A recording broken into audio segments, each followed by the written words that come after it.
Nah, kalau kita menjadi asal diri kita itu seperti halnya kita lahir. Pada saat kita lahir dari rahim ibu kita. Nah, kalau jenengan lahir dari ibu itu punya apa? Ya. Tidak punya apa? Tidak punya apa. Sementara kalau kita futur atau aftor tadi, maka kita kembali lagi makan, hati-hati ini Mbak Pipit. Karena dari makan itu terjadi pada Nabi Adam, setan bisa menguasai kita untuk memakan hal yang tidak dia ridhoi oleh Allah, tidak diperbolehkan oleh Allah. Jadi kita bertakbir, bertahmid, berkeliling, mengagungkan nama Allah Subhanahu wa taala. Karena apa? Kebahagiaan kita ala ma hada. Ada atas sesuatu hidayah yang diberikan oleh Allah kepada kita dengan melaksanakan Ramadan selama 1 bulan penuh itu. Di Idul Fitri itu Rasulullah selalu mendahulukan tetangga terdekat dan juga nyambangi orang-orang yang sakit. Nah, itu yang dilakukan oleh Rasulullah.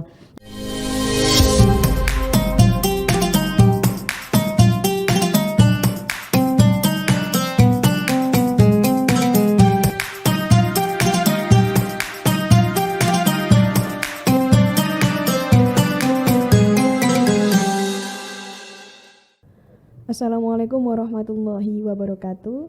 Waalaikumsalam warahmatullahi wabarakatuh. Halo Tribuners, kembali lagi di podcast spesial Ramadan. Kali ini bersama saya, Pipit Maulidia, dan narasumber kita yang juga spesial, yaitu Ning Hinda. Beliau merupakan pengurus lembaga dakwah Nahdlatul Ulama. Nama panjang dari Ning Hinda ini Ning Hinda Nur Hinda Mujib. Jadi Ning Hinda ini merupakan dosen juga di Institut Agama Islam Al-Khazini Budonan Sidoarjo. Oke, Ning, ini kan luar biasa mau hari raya Idul Fitri nih. Umat Islam akan menyambut hari kemenangan gitu ya judulnya. Nah, tema kita kali ini adalah tentang makna Idul Fitri dan hikmah di dalamnya. Terkait menyambut hari raya Idul Fitri ini, biasanya di masyarakat kita kan ada kebiasaan untuk beli makanan nanti untuk menjamu tamu, membeli baju baru, terus membeli emas. Biasanya toko emas tuh pasti paling rame nih menjelang Lebaran nih, menjelang Idul Fitri. Terus ada kebiasaan-kebiasaan umat Islam, sebagian umat Islam yang luar biasa ya, jadi toko-toko makin rame, makin berjaya. Nah, kalau kita boleh mengetahui sebenarnya kalau Rasulullah sendiri menyambut hari raya Idul Fitri ini seperti apa sih ketauladanan beliau? Assalamualaikum warahmatullahi wabarakatuh. Tribuners, kembali lagi kita bertemu di siang ini di bulan Ramadan yang suci. Mudah-mudahan apa yang akan kita bahas ke depan mendapatkan rahmat Allah dan juga mendapatkan keridhaan dari Allah Subhanahu wa taala. Amin. Amin. Kemanfaatan yang mungkin harus kita dapat ya di bulan Ramadan ini, sehingga apa yang kita lakukan selalu mendapatkan syafaat Rasulullah Muhammad sallallahu alaihi wasallam. Nah, Mbak Pipit, seperti yang sudah jenengan bahas tadi ya, apa itu sih hikmah daripada Idul Fitri dan juga bagaimana ketauladan Rasulullah Muhammad sallallahu alaihi wasallam di dalam merayakan Idul Fitri itu sendiri. Nah di sini kita melihat dulu dari kata Id ya. Id itu artinya adalah kembali. Kemudian Fitri adalah menjadi kembali ke kesucian kita. Jadi asal diri kita begitu. Nah, kalau kita menjadi asal diri kita itu seperti halnya kita lahir. Pada saat kita lahir dari rahim ibu kita. Nah, kalau jenengan lahir dari ibu itu punya apa? Ya. Tidak punya apa? Tidak punya apa. Ya, kita dalam kondisi fitri suci, kita juga belum pernah ngerasani orang. Iya. Dan itu yang nomor 1. Saya merindukan kesucian. Kesucian itu ya. Nah, kembali fitri inilah yang kita dambakan setelah kita 1 bulan melaksanakan ibadah Ramadan. Nah, kemudian dari arti kata yang lain masih ada, Mbak. Aftar itu berarti berbuka. Jadi kembali makan. Yang kemarin berpuasa dari pagi sampai ke maghrib kita tidak makan. Maka sekarang setelah aftar ini futur. Kalau futur itu berarti sarapan pagi. Kemarin kita nggak sarapan pagi. Nah, kita sekarang setelah bulan Ramadan selesai, kita kembali lagi untuk makan pagi begitu. Jadi definisi atau secara lughat, secara bahasa, nah ini kita bisa menyimpulkan begitu, Mbak Pipit. Jadi kalau kita itu sudah beridul fitri, berarti insya Allah kita kembali fitri seperti halnya kita dilahirkan kembali. Nah itu yang kita harapkan sebenarnya ya. Tapi jangan sampai pada saat kita Ramadan tidak melakukan apa-apa. Bagaimana kita bisa fitri? Dan dari awal sampai akhir Ramadan kita tetap gosip, nggak selesai-selesai. Naudzubillah. Nah ini yang akhirnya kita tidak kembali fitri walaupun kita di Idul Fitri begitu ya. Itu yang kita harapkan pada Allah Subhanahu Wa Taala. Makanya kita di Idul Fitri itu oleh Allah Subhanahu Wa Taala dianjurkan untuk takbir, mengagungkan asma Allah Subhanahu Wa Taala.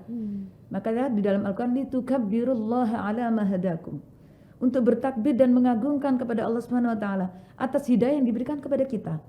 Insya Allah kita mendapatkan hidayah bulan Ramadan. Sehingga kita bertakbir pada saat kita menyambut Idul Fitri kita. Nah itu diantaranya bagaimana definisi daripada Idul Fitri secara bahasa yang bisa kita maknai begitu. Sementara kalau kita futur atau aftor tadi, maka kita kembali lagi makan, hati-hati ini Mbak Pipi. Karena dari makan itu terjadi pada Nabi Adam, setan bisa menguasai kita untuk memakan hal yang tidak dia ridhoi oleh Allah, tidak diperbolehkan oleh Allah. Setan merayu terhadap Nabi Adam dan juga Ibu Hawa untuk apa? Makan terhadap buah yang dilarang oleh Allah. Oleh sebab itu kita juga di dalam kembali kita makan ini, di dalam aftar dan futur sarapan ini, kita harus mencoba lebih baik dari tahun yang sebelumnya, menjaga diri kita dan menjaga. Nah itulah definisi dari bahasa begitu Mbak Pipit. Secara bahasa pengertian Idul Fitri. Iya, pengertian Idul Fitri itu sendiri. Untuk menyambutnya nih, bagi umat Islam nih, kan harus meneladani Rasulullah ya. Betul. Seperti apa sih kebiasaan Rasulullah yang dilakukan oleh Rasulullah Muhammad Sallallahu Alaihi Wasallam di bulan pada Ramadan saat menyambut Idul Fitri begitu ya. Nah, dalam menyambut Idul Fitri tentunya banyak keteladanan diberikan oleh Rasulullah Muhammad Sallallahu Alaihi Wasallam. Yang pasti pada saat kita menyambut Idul Fitri jangan lupa zakat dulu terlebih dahulu. Karena kalau kita mengeluarkan zakat itu setelahnya sholat, maka itu tidak bernilai zakat lagi. Sholat Id ya. Sholat Id. Jadi sebelum. Jadi bisa jadi untuk kehati-hatian kita, mungkin banyak orang-orang yang masih di bulan Ramadan itu sudah berzakat karena kehati-hatian takut terlewat begitu. Nah ya, sehingga itu harus kita laksanakan terlebih dahulu. Kemudian yang dilakukan oleh Rasulullah, keteladanan yang beliau berikan itu adalah pada saat beliau sebelum menjadi imam salat Id, nah itu beliau terlebih dahulu memakan buah kurma terlebih dahulu sebelum berangkat ke masjid ya. Dan kalau memang kita tidak punya misalnya, tidak usahlah kita itu sampai membeli sesuatu yang berlebih begitu, karena Rasulullah pun mencontohkan kurma itu sudah cukup untuk Rasulullah. Tapi jangan juga menganggap itu tidak dilakukan oleh Rasulullah untuk menjamu tamu dan sebagainya. Rasulullah tetap menjamu tamu.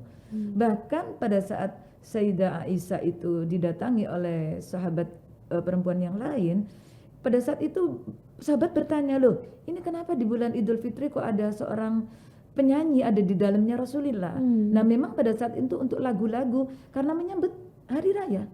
Jadi ada lagu-lagu, mungkin kalau sekarang sholawat, qasidah dan sebagainya untuk menyemarakkan hari raya ini memang dilakukan oleh Rasulullah Muhammad Sallallahu Alaihi Wasallam. Nah itu diantara. Jadi kita tidak ada masalah kalau kita itu menyambut dengan antusias, kemudian kita menyambut dengan kegembiraan dan sebagainya. Kalau mungkin sekarang keliling ya, takbir keliling, memakai ini pick-up ya, anak-anak muda itu sekarang itu. Nah ini termasuk juga litukabbirullaha ala ma hadakum. Jadi kita bertakbir, bertahmid, berkeliling, mengagungkan nama Allah Subhanahu wa taala. Karena apa? Kebahagiaan kita ala ma hada. Ada sesuatu hidayah yang diberikan oleh Allah kepada kita dengan melaksanakan Ramadan selama 1 bulan penuh itu.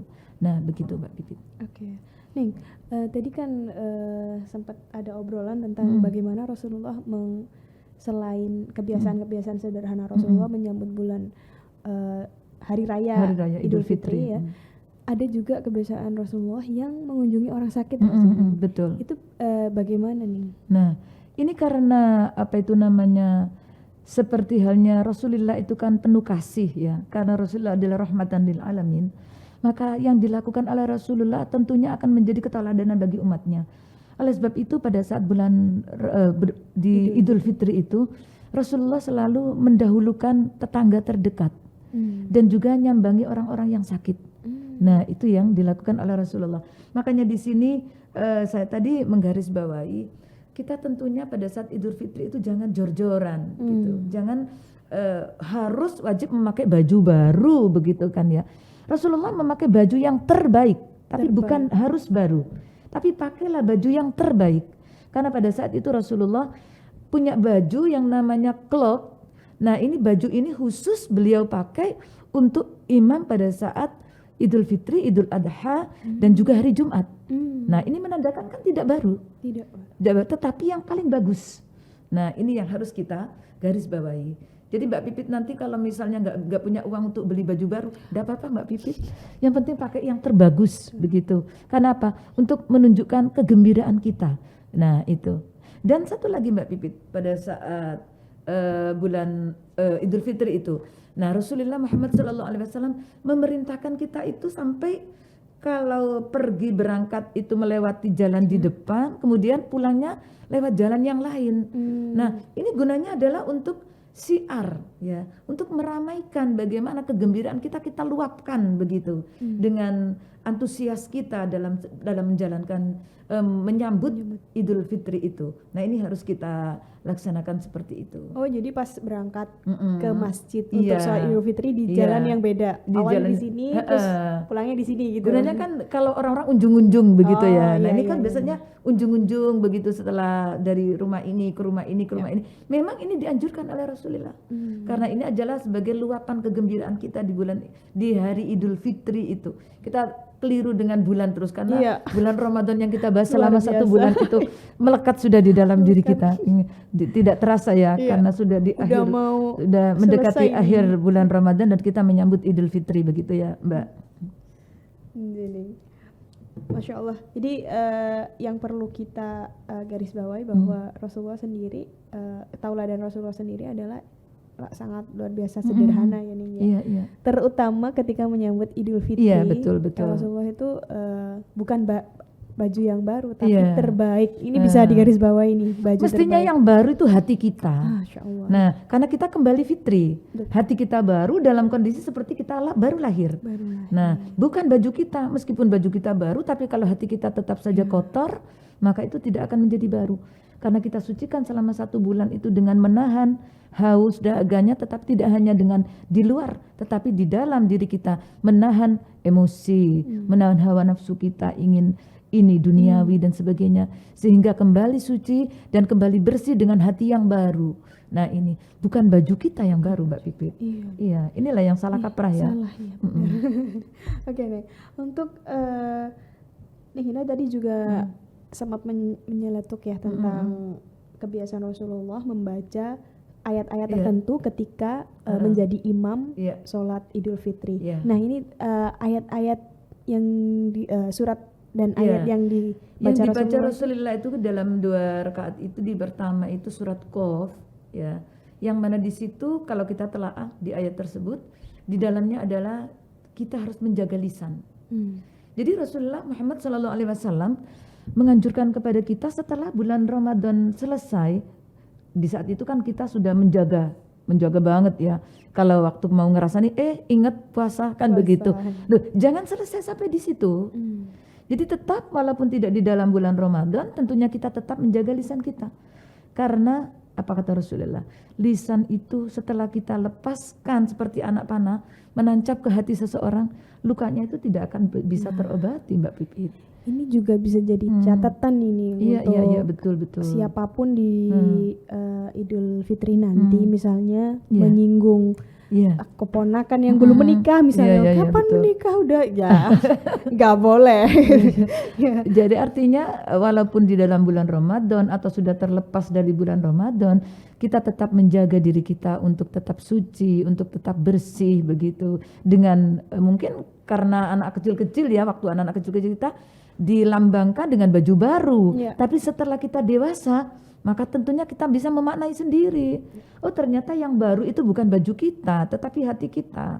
Tapi kadang-kadang anak-anak muda yang sekarang tidak memaknainya seperti itu, sehingga mereka memaksa orang tuanya untuk membeli baju baru. Nah begitu, padahal sebenarnya hati kita yang baru. Nah ini, seperti yang saya katakan tadi dalam surat Al-Qamar, yang di dalam ayat kedua Rasulullah Muhammad SAW. Rakaat kedua sholat itu. Iya, itu kan di dalamnya itu perilaku kita.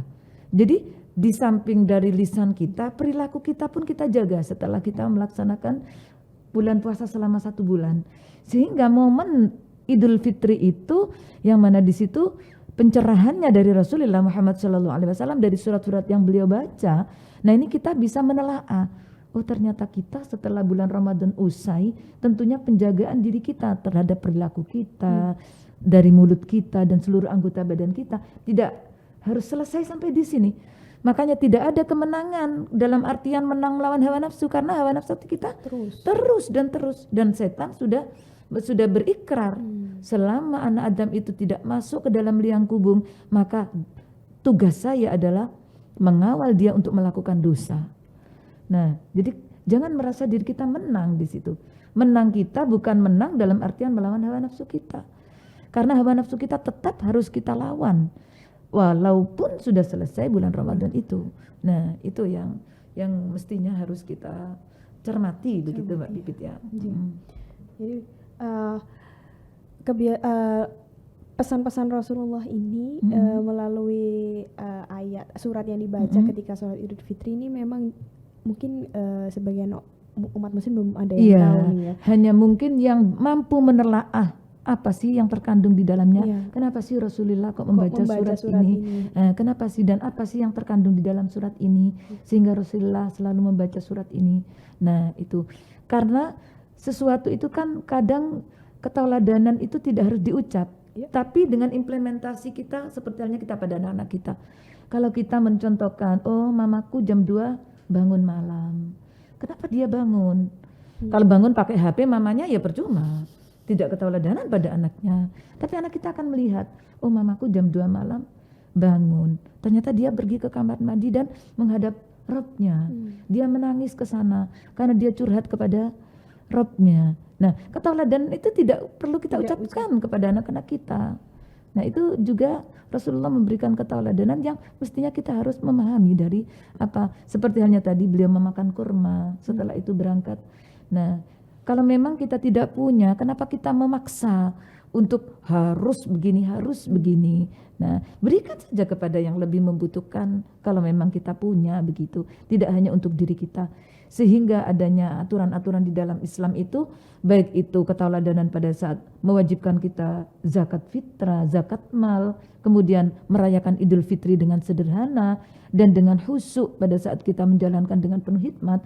Nah ini adalah semuanya ketauladanan Rasulullah yang harus kita telaah begitu, sehingga kita mampu mengimplementasikan di dalam kehidupan kita sehari-hari bagaimana sih sebenarnya ketauladanan yang harus kita ambil begitu.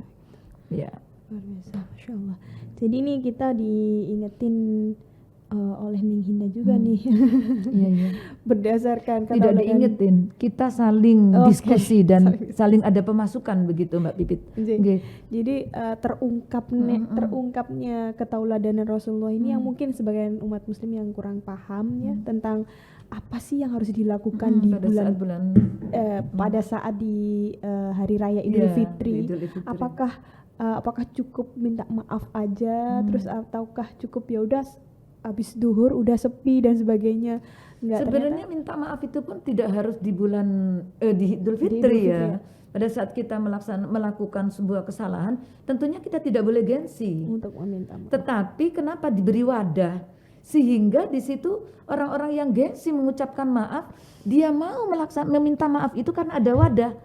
Nah, sehingga pada saat itu orang tidak, oh ternyata kamu punya salah ya ke saya. Nah, tidak menuding seperti itu. Untuk orang-orang yang gengsi pun akan mau melaksanakan meminta maaf kepada sesama seluruhnya karena itu memang wadahnya untuk minta maaf. Nah, ada wadah di mana? Wadah Idul Fitri. Nah, begitu. Nah, itu wadah yang luar biasa ya sebenarnya. yang bisa kita laksanakan pada saat Idul Fitri itu. Semoga kita masih diberikan umur kesehatan untuk sampai di Idul Fitri dan minta maaf kepada orang-orang yang semuanya mungkin pernah kita zalimi. Tidak mungkin kita terlepas dari kesalahan, karena dalam kehidupan kita tentunya tidak ada hilaf dan manusia tidak ada yang sempurna, nobody perfect kan begitu. Nah maka kita seharusnya dan selayaknya lah kita meminta maaf dan juga memberikan sebagian rezeki kita kepada yang membutuhkan begitu.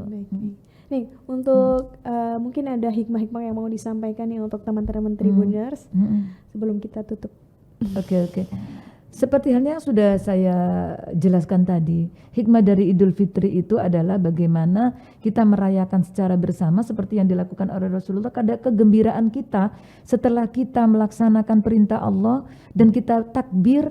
Karena apa? Karena litukabbirullaha ala ma hadakum, atas hidayah yang diberikan Allah kepada kita. Nah itu yang kita syukuri, sehingga kita pada saat Idul Fitri itu tidak melaksanakan syukur kita dengan salah begitu. Jadi syukur kita kepada Allah atas hidayah yang diberikan oleh Allah dan atas pendekatan kita kepada Allah selama bulan Ramadan itu, sehingga akan bermakna sangat-sangat sempurna begitu. Tidak dengan kemewahan yang melimpah atau dengan kegembiraan yang salah begitu. Itu Mbak Pipit. Oke. Masya Allah, terima kasih nih Hinda atas pencerahannya hari ini. Alhamdulillah, mudah-mudahan kita tetap diberikan kesehatan oleh Allah, sehingga kita masih ada kesempatan untuk berbagi ilmu dan berbagi diskusi bersama dengan Tribuners yang ada di rumah, begitu ya. Terima kasih nih Hinda.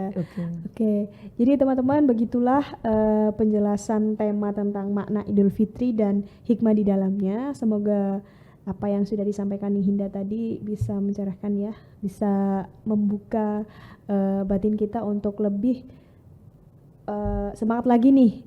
Idul Fitri ini bukan sebagai akhir dari perjuangan kita untuk melawan hawa nafsu. Betul sekali. Jadi untuk malah sebagai dipesan titik oleh awal Rasulullah, titik awal seperti kita lahir kembali untuk betul. Dan berjuang. Dijaga untuk tetap bisa fitri begitu. Iya, oke. Jadi demikian podcast kita hari ini. Saya akhiri. Wassalamualaikum warahmatullahi wabarakatuh. Waalaikumsalam.